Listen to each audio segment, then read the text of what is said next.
The movie starts in Bangkok, Thailand, where a guy named Luke has just stolen a treasure painting from a local gang boss. As he tries to escape on a scooter, a gang member named Kasim and his crew chase him down through the busy market streets.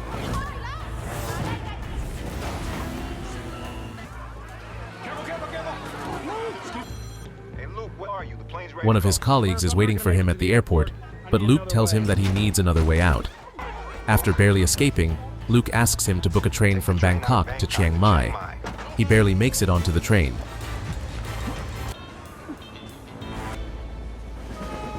Later, while on the train, he dreams of holding a golden mask of the Incan sun god and taking it. When he wakes up, a girl named Esme is sitting in front of him and asks for the painting. She threatens him with nearby mercenaries, and with no choice, he hands over the painting. At the last moment, he tries to snatch it back, fighting his way through.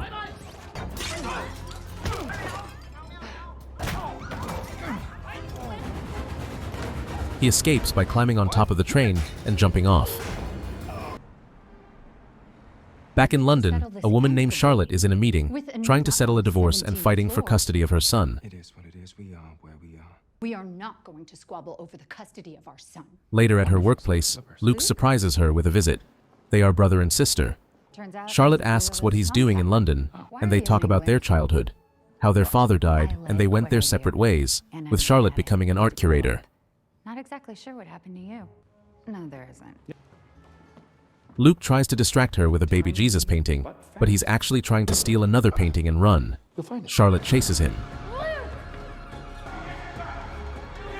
Afterwards, he tells Charlotte to join him if she wants the painting back. And you can have it back. No. With no choice, she gets in the car with her brother as they try to escape the police. As they flee, she finds out her brother is still working with their dad's old crew, and she meets Murph. They try to find writing on the back of the painting, and a quarrel breaks out, but they find nothing. There's nothing there. Luke promises Charlotte to return the painting, but tricks her into taking a deep breath as he sprays a fainting gas. Later, she wakes up on a garden bench. When she gets back to the museum, she meets a detective from Interpol named Jamal Abbas, who suspects she's working with her brother. As he's put me in. Later, they both discover that the Rembrandt painting has been returned. Charlotte becomes angry, searching for her brother, after losing her job and custody of her child. She then meets a billionaire named Owen Carter, who is searching for the Fountain of Youth as he is dying from cancer. Luke tries to convince her to join their quest. Later, Luke shows a 9th century Tibetan scroll that talks about the location of the fountain, which has been hidden from mankind by God. The pieces of the location have been passed down through generations, guarded by those known as the protectors of the path. These people were called protectors of the path. Luke mentions that he may have met one of the protectors in Thailand on the train. Had a little tussle with one in Thailand. Says it will tempt you with everything you've ever desired in the palm of your hands. All you have to do is drink. As Murph explains, in the 1600s, 6 artists made a pact to reveal the location of the fountain. Christ carrying the cross. They hid clues in their paintings. Charlotte mentions that one of the paintings had been missing for a long time, but Luke found it in Thailand, as seen at the start of the story. A compulsion. Each painting is marked with a die that reads 6 in 1, 6 canvases, 1 path.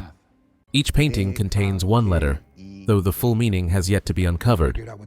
The final painting, the Rembrandt, has no marking. Charlotte tells them it's not an actual Rembrandt. It's just not the Rembrandt. As she walks out, the billionaire offers her a deal, promising to help her get her son back if she joins them, but she's not interested. Before leaving, she tells them to look into a man named Alfred Gwyn Vanderbilt, who was a Rembrandt collector. Later, Luke is seen in a library reading about Alfred when Esme, from the Protectors of the Path, appears to warn him not to continue what he's doing. Shortly after, Luke reunites with Charlotte, and they set sail in the North Atlantic Ocean near Ireland, seeking Vanderbilt's last known location. His cruise ship sank during World War I, and they believe the Rembrandt is sealed underwater in a watertight container. Their plan is to cut off a section of the sunken ship, float it to the surface, and recover the painting. As the 2 siblings enter the ship, they find Vanderbilt safe, but Esme and her army also board the vessel. As Luke and Charlotte emerge with the painting, Esme stops them and demands it back. Luke refuses, and a fight breaks out. As they battle, the flotation devices begin to fail and the ship starts to sink, but they manage to escape in the end. After being rescued, they successfully retrieve the painting. Charlotte later discovers that Owen bought out her husband's company and sent him to Japan, all to help her regain custody of her son. They find that the letters from the 6 paintings form a celestial constellation, spelling the word wicked. Charlotte realizes this refers to the Wicked Bible, a rare version commissioned by King James in the 1600s, which was later withdrawn due to a printing error. She believes the Bible was actually a coded copy, revealing the location of the Fountain of Youth. Suddenly, Interpol and Qasim's Thai gang arrive. Luke makes a deal with Qasim, offering him all the paintings. Qasim agrees and lets everyone go, but Luke tricks them into fighting each other.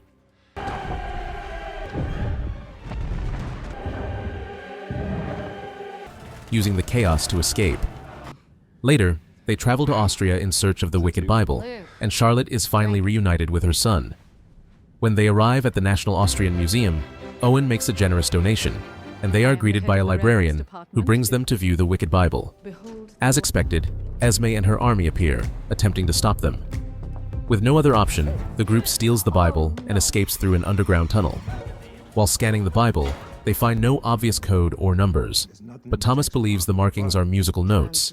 He plays the melody, and it turns out to be the song Water in the Deserts, a tribute to the 7 wonders of the ancient world. Water in the desert, it's old, nobody knows. It honors the 7 wonders of the ancient world. The 7 wonders align with the 6 in 1 message, except for the last, which doesn't match, the Pyramid of Giza. The pyramids of Giza. Owen agrees to bring his personal security team, and they set out for Egypt. We're going to Egypt. Meanwhile, back in the Vatican, Esme meets with the Elder and informs him that they have obtained the Bible. The Elder explains that the fountain has been protected by their order for thousands of years, and warns that mankind is not yet ready for it. The Elder gives her a key and tells her that, by any means necessary, she must stop them. Back in Cairo, as they travel toward the pyramids, Charlotte warns Luke that their father never took the sun god's mask Of his life searching for it. because some things you can't be explained, only experienced. Only experience. Be careful. When they arrive, an archaeologist greets them and leads them inside the pyramid, leaving the army outside. Once inside, they use force to break into the secret chamber, despite Charlotte's objections. We can work Owen our way begins to show his true nature, insisting he has no time to wait. Meanwhile, outside, Interpol arrives. Abbas tries to negotiate with the mercenaries to let him in, but they refuse. So, he brings back reinforcements, and a heavy gun battle erupts. At the same time, Esme's team also arrives. Inside the pyramid, Luke and his team find the secret chamber, but a massive keystone blocks the path downward. As usual, Owen orders the mercenaries to use explosives. As they argue, Thomas notices a drum-like instrument and begins to play the melody from the Wicked Bible. As he plays, sound waves echo through the room, and the keystone starts to react. Charlotte strikes a bell above the keystone, and a high-pitched resonance erupts, causing the keystone to levitate. It can then be easily pushed aside, revealing an elevator platform. Owen leaves some guards behind, and they descend into the depths. Outside, Interpol is nearly overrun, but Esme appears and helps take down Owen's mercenaries. She and Abbas follow the others into the pyramid. Luke, Charlotte, Thomas, Owen, and one of the mercenaries reach the bottom. As they walk down a narrow pathway, they reach a dead end, but Charlotte inserts a piece of amber she found earlier into a tree of life carving. The door opens, revealing a massive chamber. At the bottom of the room, they see the fountain. As they descend the mechanical ladders, they find only a small amount of water remains. Owen orders Luke to take it, but Luke refuses, so Owen shoots him. Wounded, Luke falls into the water. As his blood touches it, the water wraps around him and flows into his palms. At the same time, he sees visions of his younger self, as well as Charlotte and Thomas getting old, as if he were absorbing their life force. Horrified, he refuses to drink. Still, his gunshot wounds are healed.